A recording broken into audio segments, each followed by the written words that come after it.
नमस्कार दर्शकों, आप सभी का स्वागत है हमारे इस यूट्यूब चैनल पर। दर्शकों, अभी तक आपने हमारे इस यूट्यूब चैनल को सब्सक्राइब नहीं किया है तो कृपया अभी हमारे इस यूट्यूब चैनल को सब्सक्राइब करें। दर्शकों, अगर आपको साधना क्षेत्र में आगे जाना है, साधना को आपको सिद्ध करना है, एक सफल साधक बनना है, तो आपको हमारे इस यूट्यूब चैनल पर अद्भुत दिव्य साधनाएँ, उसकी जो चीज़ें हैं वो बारीक से समझाई जाती है, बेसिक से आपको सारी जानकारी दी जाती है। तो आप हमारे साथ जुड़कर इन सब चीज़ों को जान सकते हैं, इसका मार्गदर्शन ले सकते हैं। मैंने साधना से पहले कुछ चीज़ें बताई हैं, उसको आपको जानना बहुत आवश्यक है। मैंने पहले बताया है कि सबसे पहले आपको आपके मन की साधना करनी है, मन को नियंत्रित करना है। उसके बिना कोई भी साधना सफल नहीं हो सकती है। चाहे आप कितना भी बड़ा साधना करें, अगर मन आपका काबू में नहीं है, नियंत्रण में नहीं है, तो आप सफल नहीं बन सकते हैं। उसके बाद है आपके गुरु का एक विशेष महत्व है, तो उनका होना आवश्यक है।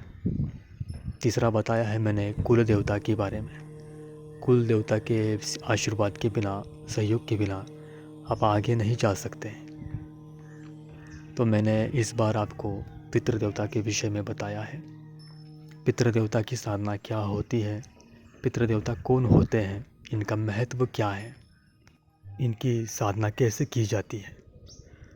तो इस तरह से आपको आगे जाना है, बेसिक से आगे जाना है। कोई भी चीज़ आपने देख ली, पढ़ ली, उसके बाद तुरंत साधना में बैठ गए, तो ऐसा नहीं होता है। आपको शुरुआत से, बेसिक से ज्ञान लेना चाहिए। अगर आप शुरुआत में ही अच्छा करेंगे तो आगे आपको सफलता निश्चित ही मिलेगी। लेकिन शुरुआत में ही अगर आप शॉर्टकट अपनाएंगे तो उसकी गारंटी कम होती है। इसलिए इन 6 चीज़ों को जानना बहुत आवश्यक है। आपकी जो शारीरिक शक्ति है, मानसिक शक्ति है, गुरु की शक्ति है, कुल देवता की शक्ति है, आपके पितृ देवता की शक्ति है, और छठी है आपके इष्ट देवता की। अगर यह चीज़ें आपकी मजबूत है, बहुत ही आपने इनका सहयोग लिया, आशीर्वाद लिया, तो आप निश्चित ही एक सिद्ध सफल साधक बन पाएंगे। आप वो सारी चीज़ें जान पाएंगे जो आपके मन में है, और आपकी हर तरह से रक्षा सुरक्षा होती रहेगी। तो बहुत कम साधक हैं जो इसको जानते हैं और इसको करते हैं। आपको अगर बेसिक से सब कुछ जानना है, सब कुछ जानकारी लेनी है, तो आप हमारे इस यूट्यूब चैनल पर आप जुड़े रहिए। दर्शकों, पितृदेवता की साधना क्या होती है, पितृदेवता का महत्व क्या है, और पितृदेवता कौन होते हैं।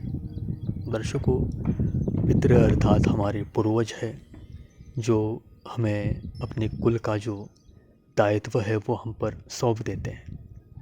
हमारा कुल जो है, वो वंश जो है वो आगे बढ़ता है, तब आपके जो पूर्वज होते हैं वो एक पितृलोक होता है, वहाँ स्थान ग्रहण करते हैं।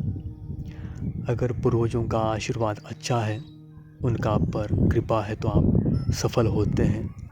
आपको कार्य में सफलता मिलती है, साधना में सिद्धि मिलती है। अगर यह रुष्ट हो गए तो इनको पितृदोष कहा जाता है, क्योंकि उनके मन की कुछ इच्छाएं, कुछ आशाएं अपूर्ण हो जाती हैं। तो इसलिए आपको साधना में, सिद्धि में असफलता मिलती है, जीवन में कष्ट भोगना पड़ता है, बहुत सी मुसीबतें आपको घेर लेती हैं। तो इनकी जो साधना करने से पहले आपको पहले कुंडली में देखना है कि आपका गुरु किस अवस्था में है। 6, 8, 12 में गुरु है तो वो कमज़ोर हुआ। सूर्य राहु, सूर्य चंद्र, या गुरु शनि, गुरु सूर्य, ऐसे योग है, तो ये पितृदोष का लक्षण होता है। आपकी कुंडली के अगर चौथे घर में शनि, राहु, केतु या गुरु है, तब भी इसका दोष माना जाता है। तो ये चीज़ें होती हैं, आप इसको देख लीजिए। फिर भी दोष हो या ना हो, एक बार व्यक्ति को जीवन में पितृ शांति अवश्य ही करानी चाहिए। नारायण नागबली के साथ अगर आप त्रिपिंड श्राद्ध को कराते हैं तो ये बहुत ही आपके लिए हितकर होता है, और साधक को यह करना बहुत ही आवश्यक है। आप कहीं भी आपके जो गया है, त्र्यंबकेश्वर है, वहाँ करा सकते हैं।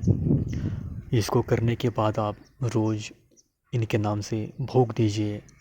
अमावस्या के दिन किसी ब्राह्मण को भोजन कराइए।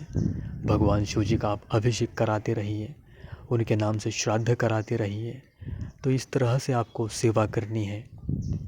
गुड़ और रोटी को देसी गाय को खिलाते रहना है।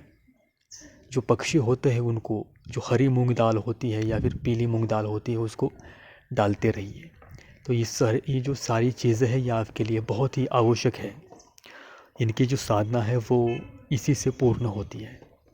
ऐसा नहीं कि इनका कोई मंत्र लिया उसको रोज़ जप लिया, ऐसा नहीं होता है। इसको आपको शांति द्वारा ही, अन्नदान के द्वारा ही इसको करना होता है। तो ये सारी चीज़ें आप ध्यान रखिए कि व्यक्ति को जीवन में एक बार अपने पूर्वजों के सद्गति के लिए, उनकी शांति के लिए, उनको मोक्ष देने के लिए, मुक्ति देने के लिए नारायण नगबली विधि और त्रिपिंडी श्राद्ध को कराना चाहिए। यह चीज़ बहुत ही आवश्यक होती है साधक के लिए, तो ये बहुत ही अनिवार्य बात है। अगर आपकी ये सारी चीज़ें सही होगी तभी आप आगे जा पाएंगे। वरना कई बार ऐसा होता है कि कोई भी साधना देख ली, उसको पढ़ ली और करने बैठ गए, उसके बाद बीच में ही ब्रह्मचर्य खंडित हो जाता है, ध्यान भंग हो जाता है, मन में अनेकों विचार आ जाते हैं, जाप के समय गंदी चीज़ें आ जाती है, स्वप्न में घबराहट हो जाती है और विश्वास कम हो जाता है और सिद्धि भी नहीं मिलती है, मंत्रों का प्रभाव नहीं होता है, आत्मबल कम हो जाता है, ऑरा पावर बढ़ती नहीं है। तो ये सारी चीज़ें आपको परेशान कर देती है। फिर आप इधर उधर भटकते हैं कि मेरी साधना को किसी ने बांध दिया है, मेरा चक्र जागृत नहीं है, मुझे कुछ सुरक्षा कवच दीजिए, मुझे कुछ अभिमंत्रित माला दीजिए। तो ये सारी चीज़ें आपको बाद में परेशान करती है। तो पहले आप अपनी चीज़ों को पहचानिए, उसको मजबूत करिए ताकि आपको आगे कुछ भी परेशानी ना हो। मैं इतनी बारीकता से बता रहा हूँ क्योंकि आगे जाकर आपको परेशानी ना हो, आप भटके ना, आपका जो विश्वास है वो कम ना हो, इसीलिए शुरुआत से मैं आपको ज्ञान दे रहा हूँ। तो इसको आप जान लीजिए और इसके जो भी मैंने आपको नियम बताए हैं उसके माध्यम से इसको करते रहिए। तो अगली वीडियो में हम जानते हैं कि आगे की जो साधनाएं होती है उसके विषय पर। आशा है आपको यह जानकारी अच्छी लगी होगी। तो कृपया हमारे इस YouTube चैनल को सब्सक्राइब कीजिए। धन्यवाद।